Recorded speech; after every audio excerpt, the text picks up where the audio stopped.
হাজার হাজার নূরের পর্দার পেছন থেকে আল্লাহ আওয়াজ করে বলবেন, রেডি হও, রেডি হও। আজীবন নিজেকে আমি গোপন রেখেছি, আজ জান্নাতীদের কাছে আমি আল্লাহ নিজেকে প্রকাশ করে দেব। এখন প্রকাশ করব, রেডি হও। বিশ্ব নবী সহ লক্ষ নবীরা, মুমিনরা অ্যালার্ট, সবাই রেডি। আল্লাহ তাআলা এই রহস্যকে ভেদ করে ওনার নূরের সৌন্দর্য প্রকাশ করে দিবেন।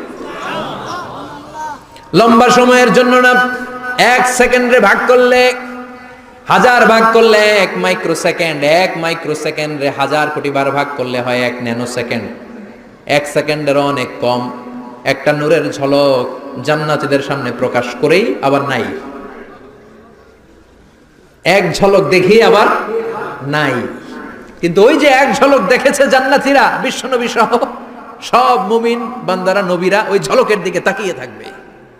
কি যে দেখলাম, কি যে সুন্দর, কি যে অসাধারণ। সবাই তাকিয়ে থাকবে নূরের দিকে, সামনে কিন্তু নূর নাই। এক ঝলক দেখাইয়া দৌড়, আকর্ষণ লাগিয়ে নাই। সুবহানাল্লাহ। একটা ঝলক দেখিয়ে তিনি নাই, কিন্তু লক্ষ লক্ষ কোটি কোটি বছর মানুষ ওই ঝলকের দিকে এমনি পাগলের মতো তাকিয়ে থাকবে।